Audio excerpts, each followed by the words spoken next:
하겠습니다. 지난 시간에 끝날 때 브러쉬에 대해서 이제 물어보는 학생이 있더라고요.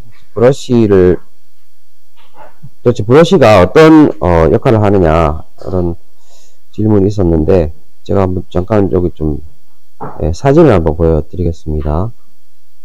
여기에 보시면 이게 브러쉬예요. 브러쉬고 여기가 이제 스프링으로 스프링이 있죠. 이 스프링이 이 브러쉬 끝부분 얘를 눌러줍니다. 눌러가지고 여기가 정류자거든요. 정류자는 회전합니다. 이게 회전해요. 회전을 하고 브러쉬는 고정되어 있습니다. 여기 딱 고정이 되어 있고 스프링을 눌러가지고 그 접촉면을 이 두 개가 아주 잘 붙어 있도록 접촉하도록 스프링으로 눌러주는 거죠. 눌러서 이게 접촉을 잘 하고 있도록. 그래서 여기 이제 이게 어떻게 보면 브러쉬가 좀 수검댕이 흑연으로 되어 있다 보니까 수검댕이가 돼가지고 여기 좀 정류자에 검댕이가 많이 묻어 있죠. 그래서 얘는 고정되어 있고 얘는 회전을 하면서 어떻게 됩니까? 이제 이 브러쉬를 통해서 선을 이렇게 뽑아내죠. 선을 뽑아냅니다. 전선을 뽑아내고 바깥에 우리가 이 전선이 밖에 있는 뭡니까? 부하로 부하로 가겠죠. 그럼 여기 정류자가 이제 회전을 하면서 회전하는 부분에서 이제 선을 뽑아낼 수가 있는 거죠. 만약에 이게 브러쉬랑 이게 회전자하고 이렇게 연결되어 있는 형태가 아니라면 선이 만약에 회전자에 직접 연결이 됐다 그러면 선이 꼬이겠죠. 돌면서.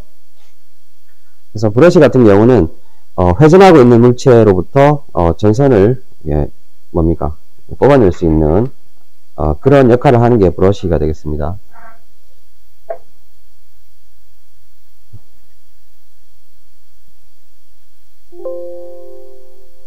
여기도 보시면 동영상도 한번 보시면은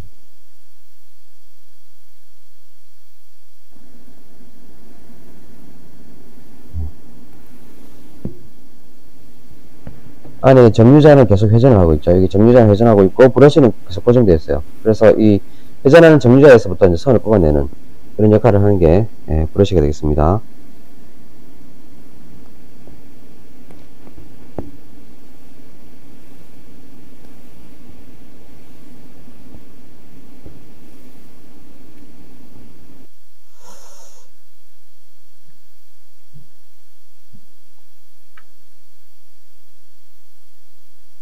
자, 오늘은 틱육이 좀 시간이 많지가 않아서 유도 기전력 정도까지만 하고 마치도록 하겠습니다.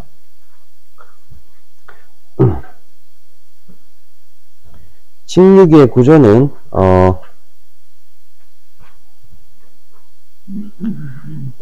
유도 기전력하고 그다음에 틱육이 구조, 틱육이를 구성하는 게 어떤 건지 그걸 살펴보겠는데, 우선 이제 유도 기전력이라고 하면 그러니까 발전기에 해당하는 거죠. 발전기는 회전 운동을 하게 되면 얘가 이제 회전자가 회전을 하게 되면 안에 이제 자기 내에서 회전을 하게 되면 전기 에너지를 생성해서 그 전기 에너지를 여기 있는 브러쉬를 통해서 바깥으로 뽑아내는 거죠. 그래서 여기 브러쉬가 지금 여기는 브러쉬 그림이 한 개밖에 없는데 실제로 우리 여기도 사용하고 있는 그 브러쉬도 2개 이상 짝수개가 있습니다. 짝수개.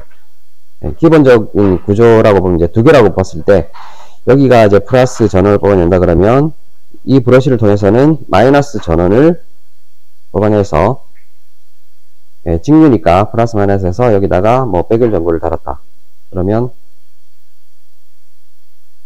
아니면 LED를 달았다. LED는 이제 직류니까 이렇게 빛을 밝히겠죠. 이런 형태로 사용을 할 수가 있는 겁니다. 그때 이제 여기서 발생하는 전압, 기전력이라고 하면 전압입니다. 전압. 기전력은 우리 일반적으로 전압이라고 볼 수 있는데 이 값이 얼마가 나오느냐, 이게 굉장히 어떤 중요한 공식인데 혹시 배우신 분 있어요? 산업기사 시험 문제 굉장히 이제 기본적으로 자주 나오는 문제인데, 유도 기전력 E는 60A분의 PG 파이 N 해서 이거 얘를 외울 때 P자판이라고 외우시면 돼요. P자판. P자 한 판. 뭐 이렇게 외우더라고요. P자 한 판. 밑에는 60A 들어가서 그럼 외우기가 쉽습니다. 여기 P자는 뭐냐면 이제 P가 극수가 되는 거고, G는 전체 도체수가 돼요. 전체 도체수. 전체 도체수라고 하는 거는 여기 있는 권선 있죠. 권선.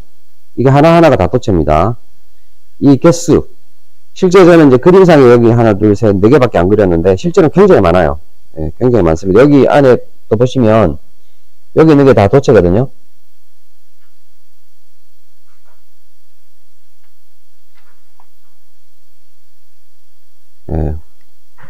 좀 약간 흐려서 잘 안 보이긴 하지만, 여기 안에 있는 권선이 다 도체입니다. 그래서 이 도체 개수가, 뭐 수백 개 이상 있을 수가 있죠. 그래서 그 도체수. 그 다음에 파이는, 우리가 자속이라고 하는 건데, 자속. 이 파이가 어디 갔지? 여기 있네. 파이. 한 극에서 나오는 자속. 그러니까 지금 여기가 보면 N 있고, 밑에 아마 극이 하나 더 있을 거예요. S 이렇게 해서 극수가 두 개다. 그러면 여기 도체 파이는 전체 자속에서 극수를 나눠줘야 되겠죠. 아무튼 이거 파이는 한 극에서 나오는 자속이라고 보시면 됩니다. 한 극에서 나온 자속에다가 극수를 곱해주니까 전체 자속이 되겠죠. P하고 파이를 곱해주면 전체 자속이 되겠죠.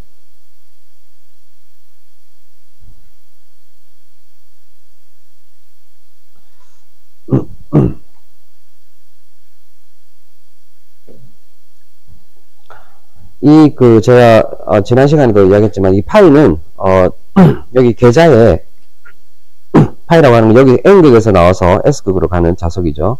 이렇게 나가는 자속인데 이 파이 값은 어디서 결정이 되냐면 이 계좌에 감겨있는 전선이 있죠. 여기 흐르는 전류, 여기 이제 계좌 전류라고 그래요. 계좌 전류. 아니면 여자 전류. 보통 여자 전류라고 합니다.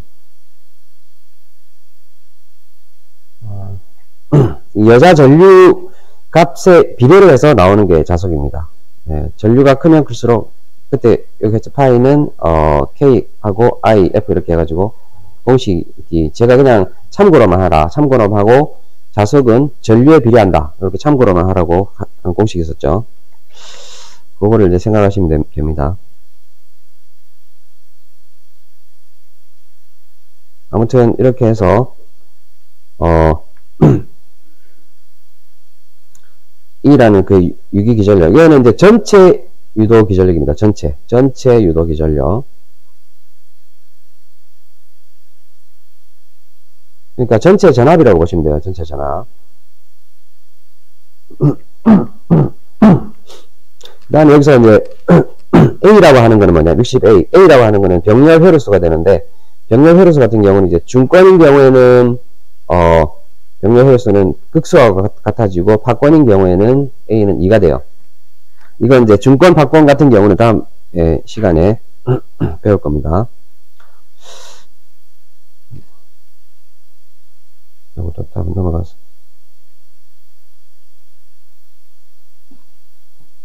좀 다 삭제해야겠다.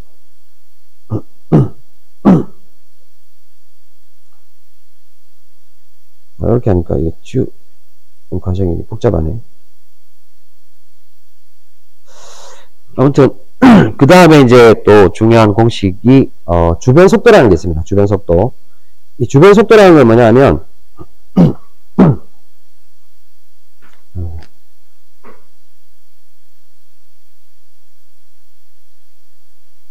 주변 속도라고 하는 것은 여기가 이 회전자, 전기자가 지금 회전하고 있잖아요. 이 원래 원 형태로 되어 있습니다. 여기 보시면 원으로 되어 있어요. 전기자. 저는 전기자 거의 끝 부분을 이렇게 원으로 표시를 했는데, 이 원으로 된 이 부분을 얘가 회전을 하겠죠. 회전을 이렇게 빙글빙글 돌아가면서 회전을 하면 이 회전하는 속도를 회전 뭡니까? 원주를 따라서 회전하는 방향, 원주를 따라서 회전하는 이 속도를 갖다가 주변 속도라고 그래요. 그래서 예를 들면 이제 얘가 만약에 원주가 지금 파이니까 우리가 원주 공식이 있었죠. 원주 공식이 뭐죠? 네. 원의 면적이 파이 r 제곱이고 원주는 파이 d죠. 2파이 r이죠. 그래서 2r이 원래 직경 d입니다. d. 예, 이건 굉장히 이 파이 d라고 하는 공식은 기원전에 나온 공식이에요. 기원전에 나온 공식. 예, 기원전에 수학자들이 이걸 발견한 공식인데, 그래서 파이라는 값을 이게 뭡니까? 밝혀내는 데까지 굉장히 오랜 시간이 걸려서 지금은 뭐 3.14, 159 쭉쭉 나가잖아요. 엄청나게 끝까지 많이 나가는데, 예전에는 3.14라는 걸 맞추는 것도 상당히 힘들었어요. 3.13, 뭐 3.15 이렇게 하다가 쭉쭉 뭡니까? 맞춰오는 그런 과정을 통해서 지금 3.14, 159 이런 값이 나오는데, 옛날 기원전에는 이거 파이를 파이 값을 밝혀내기 위해서 노예들 있지 않습니까? 노예들을 시켜가지고 실제로 쟀다 하더라고요. 길이를 재가지고 파이 값을 계산했다 하더라고요. 아무튼 이 공식이 이제 파이 d라는 공식, 이게 원의 둘레죠. 원의 둘레다가 a라고 하는 거는 1초당 회전수입니다. 한 바퀴를 이렇게 한 바퀴 돌아가는 거리에다가 1초에 이게 저기 뭡니까? 속도가 어떻게 됩니까? 1초당 간 거리죠. 예, 그러니까 이게 원의 둘레 한 바퀴 돌았을 때 길이에다가 1초당 몇 바퀴 돌았느냐 곱하면 1초당 몇 미터를 돌았는지 알 수 있죠. 그래서 이게 파이 dn이라고 하는 건데, 이 공식이 굉장히 중요하니까 이게 동기계에서 주로 시험 문제, 산업기사 시험 문제 많이 나옵니다. 그래서 이 n은 뭐냐면 1초당 회전한 회전수가 되는데, 이거를 분당 회전수, 대문자 n을 쓰면 이게 분당 회전수예요. rpm이라고 씁니다. rpm. 1초당 회전수는 rps라고 쓰고. 그래서 보통 우리는 대문자 n을 많이 씁니다. rpm으로. 그래서 이렇게 1초당 만약에 1초당 한 바퀴를 돌았다. 그럼 분당 몇 바퀴 돌죠? 일본에는 60바퀴 돌죠. 예. 그러니까 분당 얘가 만약 60바퀴 돌았으면 큰 n에다가 60을 나눠주면 1초에 한 바퀴 도는 게 되죠. 예. 그래서 60분의 n이 됩니다. 60분의 대문자 n. 그래서 파이 d 곱하기 60분의 n, 요 공식 중요하니까 기억을 하고 계셔야 돼요. 그래서 이 두 가지 공식이 아주 굉장히 중요한 공식입니다. 그리고 실제 우리 극수라든지 도체수, 병렬 회로수 이런 거는 기계를 이제 만들게 되면 만든 이후에는 안 바뀌는 값이죠. 바뀌지 않기 때문에 60하고 60a분의 p자 이 값은 안 바뀌는 값이기 때문에 회전수는 이제 속도를 조금 느리게 하면 바뀔 수도 있고 하겠죠. 근데 이 부분은 안 바뀌기 때문에 이걸 갖다 k라고 그냥 상수로 간단하게 쓰고 k파이엔 이렇게 공식을 쓰기도 합니다.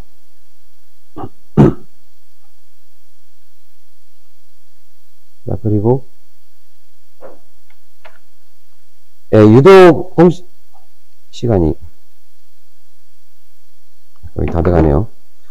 유도 공식이 있는데 이 공식을 얻게 되는 과정을 쭉 설명했는데 이 부분을 한번 읽어보시기 바랍니다. 요거까지 하면 여러분 아마 이게 졸릴 것 같아서 한번 개인적으로 이제 공부하다가 모르겠으면 저한테 물어보시고 쭉 자 설명했습니다. 원래 나왔던 공식이 있었죠. 이거 어떤 공식이었나요? E는 요 공식이 있었죠. 여기 E는 VBL이라고 하는 공식. 발전기에 우리 우발 자전에서 속자기 이 공식이 있었죠. 속도, 자기장, 기전력 해서 E는 이 속도하고 자기장 그 다음에 요 도체 길이 이를 곱해주면 기전력이 나온다 라는 공식에서 유도를 쭉 해서 나온 게 이 공식이에요.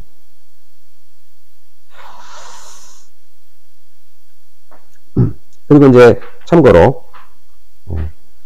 참고로 이제 도체수하고 코일수 이런 것들을 좀 약간 개념을 좀 알아볼 필요가 있겠는데, 코일이라고 하는 거는 우리가 이렇게 한 바퀴 감은 거 있죠. 한 바퀴 감은 거. 요게 권수 1이 되는 거죠. 1권수가 되는 거고, 두 바퀴 감으면 권수가 2가 되는 거죠. 요게 이제 코일 수는 그러니까 여기서 지금 보면 한 바퀴, 두 바퀴 감았기 때문에 코일 수는 2가 됩니다. 근데 도체 수는 뭐냐 하면, 도체 수는 한 변, 코일 변에 있는 이 숫자, 코일 변에 있는 이 도체 하나를 다 도체 수가 됩니다. 그래서 여기 보시면은 하나, 둘, 셋, 4개가 되죠. 도체 수는. 여기서는 도체 수 4개가 돼요. 우리가 지금 여기서 코일 변하고 코일 단이라고 하는 개념도 있는데, 코일 변은 여기서부터 여기까지를 코일 변이라 그래요. 그 다음에 여기 바깥에 삐져나온 부분, 이 부분을 코일 단이라 그럽니다. 이 코일 변은 뭐냐 하면 슬롯 안에 쏙 들어가요. 예전에 제가 어제 좀 설명을 드렸지만, 그 전기자가 보면, 전기자가 동그랗게 이렇게 생겼으면 슬롯이 있어가지고 홈을 좀 파놨습니다. 전기자에 홈을 파가지고 여기에 전선을 집어넣습니다. 코일을 감을 때 이렇게 해서 전선을 여기다 집어넣어요. 이런 식으로 되게 되는데, 여기가 이제 이 슬롯 안에 사실은 전선이 들어가게 되죠. 그래서 들어가는 부분, 여기를 코일 변이라 그럽니다. 그래서 이제 도체 수는 여기서 보시면 여기 4개, 여기도 4개, 4개. 그래서 이제 병렬로 지금 하나, 둘, 3개의 회로가 병렬로 되어 있죠. 병렬로 되어 있기 때문에 여기 병렬 회로수가 3이 됩니다. 그래서 A는 3 이렇게 볼 수 있고, 총 도체 수는 하나, 둘, 셋, 넷, 다섯, 여섯, 일곱, 여덟, 아홉, 열, 열하나, 12 이렇게 되죠. 12개. G는 12가 되죠. 그리고 이제 직렬 도체 수는 총 도체 수 여기다가 병렬 회로수를 나눠주면 되는데, 여기 직렬로 된 이 부분의 도체 수를 이야기하는 거겠죠. 그래서 하나, 둘, 셋, 4개가 직렬 도체 수가 되죠. 이런 용어를 좀 간단하게 알고 계시는 게 나중에 여러분들 이제 기사 시험 같은 문제 풀 때도 문제를 이해를 해야 되잖아요, 그죠? 그래서 간단하게 설명드렸고요. 문제풀이를 한번 해볼 텐데, 시간이 5분 남았네요. 자, 이 공식 가지고 풀이를 한번 해볼게요. 극수 P는 6개, 도체수 G는 250개, 인 파권, 중권이냐 파권 두 가지가 있었죠. 파권은 우리가 아까 이야기했듯이 A, 병렬 회로수가 2라고 그랬죠. 병렬 회로수 2, 요걸 기억하고 계시면 됩니다. 그래서 파권에 직류 발전기가 있다. 한 극의 자속, 한 극당 자속 파이죠. 파이가 0.04 웨버일 때 이 발전기를 1200rpm, rpm이니까 대문자 n이죠. 이거 분당 회전수입니다. rpm이라고 하는 거는. 우리 대부분 이제 분당 회전수를 많이 써요. 그럼 초당 회전수 n은 어떻게 됩니까? 소문자 n은 60 하면 되죠. 60을 나눠주니까 20인가요? 20이죠. 초당 20회전 rps로 돌죠. 자, 이렇게 운전할 때 유도 기전력은 몇 볼트인가? 그래서 여기 E는 기전력 E는 60A분의 P자 한 판이죠. P자 한 판에서 P 극수 6을 넣어주고 그 다음에 G 전체 도체수 250 넣어주고, 파이는 여기서 한 극당 자속이 0.04니까 0.04 웨버 넣어주고, 1분당 회전수 1200rpm 넣어주고, 그 다음에 병렬 회로수 파권일 때 병렬 회로수는 2죠. 요거를 기억을 하고 계셔야 돼요. 병렬 회로수 뭐가 이제 2개다, 4개다 이렇게 안 나옵니다. 파권이다, 중권이다 이렇게 그냥 나와요. 무조건 요거 외워 두셔야 되고, 그래서 회로수 2를 곱해주면 600V가 나오죠. 600V 이렇게 나오게 됩니다. 이런 공식, 이건 아주 이제 그 기본 공식이기 때문에 만약에 뭐 합격을 시켜주겠다 그러면 이런 문제가 나올 수가 있는데, 이런 문제 잘 나오지는 않습니다. 그래서 기본적으로 알고 계셔야 돼요. 이거 틀리면 거의 뭐 합격할 생각이 없다고 봐야 되겠죠. 자, 그 다음에 이제 두 번째 문제. 네, 요렇게 약간 꼬아서 낸 문제인데 8극 유도 기전력이 극수가 P는 8이고 유도 기전력 50V. 그러니까 이 값이 벌써 50이 나왔죠. 50. 그리고 직류 발전기에서 전기력 완선은 중권이다. 중권인 경우에는 병렬 회로스 A는 극수하고 같죠. P하고 같습니다. 그래서 A는 8이 돼요. 이때 이것을 박권으로 한다면 유도 기전력 몇 볼트가 되느냐. 예. 자, 이런 문제가 되겠습니다. 그러면 나와 있는 E는 60A분의 P자 한판에서 나와 있는 그 숫자가 A가 8이고 그 다음에 극수도 8이죠. 나와 있고 나머지 G 파이 N은 안 나와 있죠. 안 나와 있고 유도 기전력만 50 나와 있습니다. 그래서 이 경우에 G 파이 N 같은 경우는 일정한 값이라고 보시면 돼요. 일정한 값. 도체수는 어차피 바뀌지 않고 파이도 자석에 흘려주는 전류가 같으면 같은 값이라고 보고 뭐 회전수도 똑같은 값이라고 이제 봐야 되겠죠. 그런 조건에서 박권을 했다라고 라는 부분이 생략됐다고 보시면 됩니다. 그래서 이거 G파이를 먼저 구해버리면 모르는 값이잖아요. 구해버리면 이 60 곱하기 8분의 8이 넘어가면 일단 여기 약분돼서 없어지고 60이 넘어가니까 3000이 되겠죠. G파이 N이라는 값이 3000이 되는데 자, 이 값이 변하지 않는다고 봤을 때 박권인 경우에는 E는 60A분의 P자 판에서 A가 2가 되죠.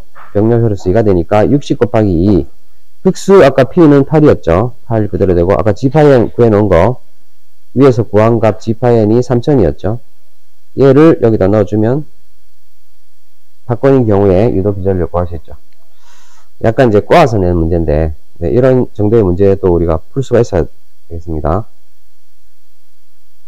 그 다음에 실제 이제 이 문제, 이런 문제, 주변 속도, 전기자 원선의 주변 속도 문제는 잘 안 나와요. 이건 동기기에서 주변 속도를 자주 나옵니다.